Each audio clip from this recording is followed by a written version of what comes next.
दोस्तों, इस वीडियो में जो आप सुनने जा रहे हैं उसे सुनकर आपके पैर के नीचे से ज़मीन खिसक सकती है।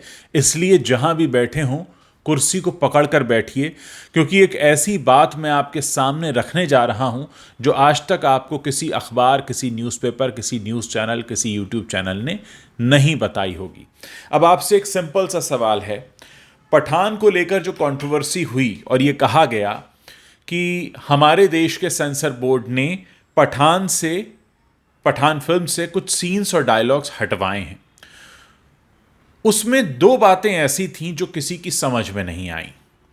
एक बात तो यह कि उस फिल्म में रशियन ब्लैक प्रिजन का जिक्र है, जिसको हमारे देश के सेंसर बोर्ड ने कहा कि आप उसे रशियन ब्लैक प्रिजन ना कहकर ब्लैक प्रिजन कहिए।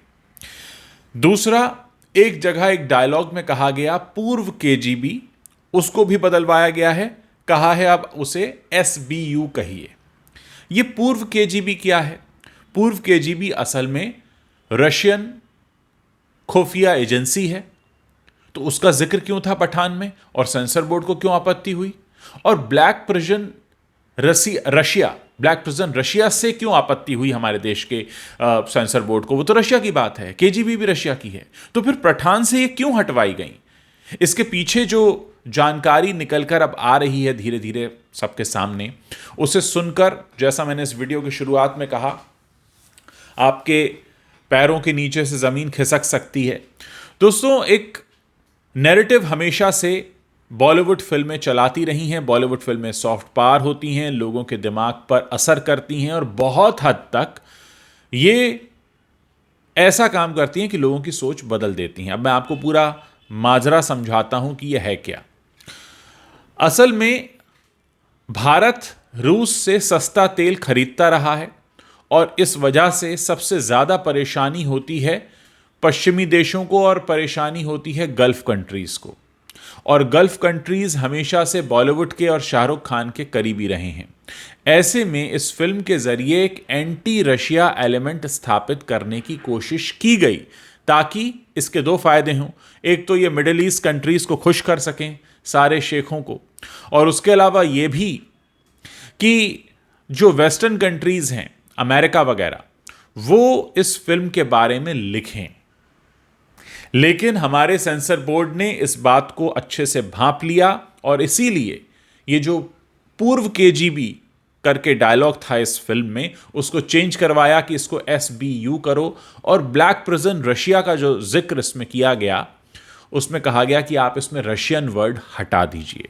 तो दोस्तों, होता क्या है कि आप अक्सर बॉलीवुड वाले लोगों को देखेंगे कि हमारे देश की जो नीति होती है उसके खिलाफ जाकर ये नैरेटिव सेट करने की कोशिश करते हैं। लाल सिंह चड्ढा के वक्त टर्की पहुंचे थे आमिर खान। टर्की उस वक्त कि कश्मीर मामले में भारत का समर्थन नहीं कर रहा था, भारत का विरोध कर रहा था। इस बार शाहरुख खान की फिल्म पठान में एंटी रशिया एलिमेंट को स्थापित करने की कोशिश की गई, जो कि हमारे सेंसर बोर्ड ने इसको साइडलाइन कर दिया, इसको बदलवा दिया, इसको चेंज करवा दिया।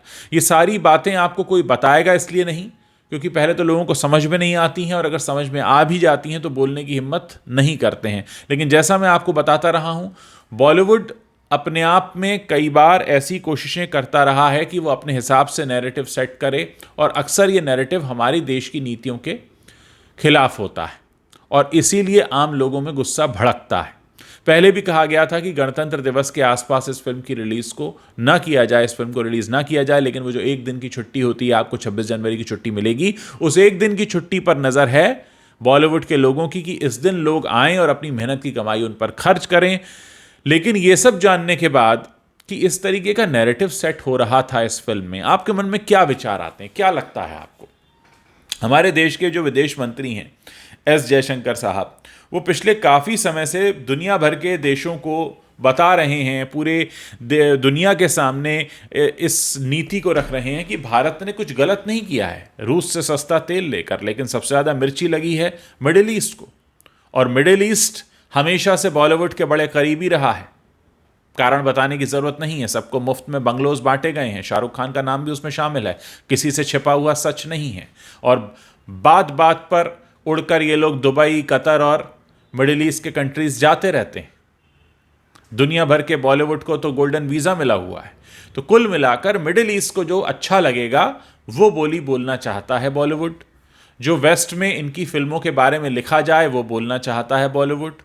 तो क्या यशराज फिल्म्स की फिल्म पठान में एक इस तरीके का नैरेटिव सेट करने की कोशिश की गई थी जो सेंसर बोर्ड ने पकड़ लिया और उसको चेंज करवा दिया? अभी तक ये बहस कहीं पर हो नहीं रही है, लेकिन हो सकता है फिल्म की रिलीज के बाद आपको ये बातें समझ में आए, क्योंकि आई एम श्योर जब ये फिल्म रिलीज होगी तो कुछ तो लोग इसे देखेंगे ही, और जब देखेंगे तो उसकी कहानी भी निकल कर सामने आएगी, और जब कहानी निकल कर सामने आएगी तब बहुत कुछ और भी पता चल जाएगा। क्या लगता है आपको, क्या सोचते हैं इसके बारे में? मैं चाहता हूं आप एक्टिवली इसके बारे में बात करें। बहुत ज़रूरी हो जाता है हमारे देश की जनता का इस बारे में बोलना, क्योंकि आप सोचिए कि आपकी मेहनत की कमाई पर ही टिका हुआ है ये पूरा बॉलीवुड। यहां तो ऐसे ऐसे लोगों को इन्होंने हीरो बना दिया जिन्होंने सड़क पर लोगों के ऊपर गाड़ी चढ़ा दी। ऐसे लोगों को आपने हीरो बनाया है, तो देश की जनता का भी दोष तो है। आप ऐसे व्यक्ति को एक रियलिटी शो का होस्ट बना देते हो, उसे 20-30 साल तक हीरो बनाकर रखते हो, जो कि किसी के ऊपर गाड़ी चढ़ा देता है, मार देता है, ऐसे आरोप लगते हैं, और उसके बाद भी सब कुछ चलता रहता है। क्या ये सब होना चाहिए? क्या ये सब देश की जनता होते हुए देखेगी या इसके बारे में कभी बोलेगी? आप लोग दिल्ली के कंझावला केस के बारे में इतना कुछ बोल रहे हैं, बॉलीवुड में भी ऐसे कांड हो चुके हैं, और पैसे के बल पर उन्हें रफा दफा भी किया गया है। बाद में एनजीओ भी शुरू किया गया है। बाद में यह भी कहा गया है कि हम तो बहुत ही सेवा में लगे रहते हैं, लेकिन कैसी सेवा में लगे रहते हैं वो हम सब ने देखा। पिछले 2.5 साल के दौरान तो बॉलीवुड का पूरा कच्चा चिट्ठा निकल कर सामने आ गया। क्या सोचते हैं आप इस सारे मसले पर? क्या जनता को हमेशा चुप रहना चाहिए? क्या जनता सब आंख बंद करके देखे? आप सिर्फ इसलिए बने हैं कि आप अपनी मेहनत की कमाई इन पर लुटाते रहें और ये अपनी मनमानी करते रहें, हमारे देश के यूथ के साथ खेलते रहें? कभी सिगरेट बेचने लगते हैं, कभी गुटखा बेचने लगते हैं, कभी गोरेपन की क्रीम बेचने लगते हैं, और कभी कभी तो अपनी पूरी पर्सनैलिटी बेचने लगते हैं, जिसमें ऐसा कुछ भी नहीं है कि उससे आप कुछ सीख सकें, क्योंकि वो सब कुछ प्लास्टिक है, वो सब कुछ रियल लाइफ के लिए है, उसमें असल तो कुछ है ही नहीं। हीरो तो ये पर्दे के हैं, असल ज़िंदगी में क्या करते हैं आपके सामने है।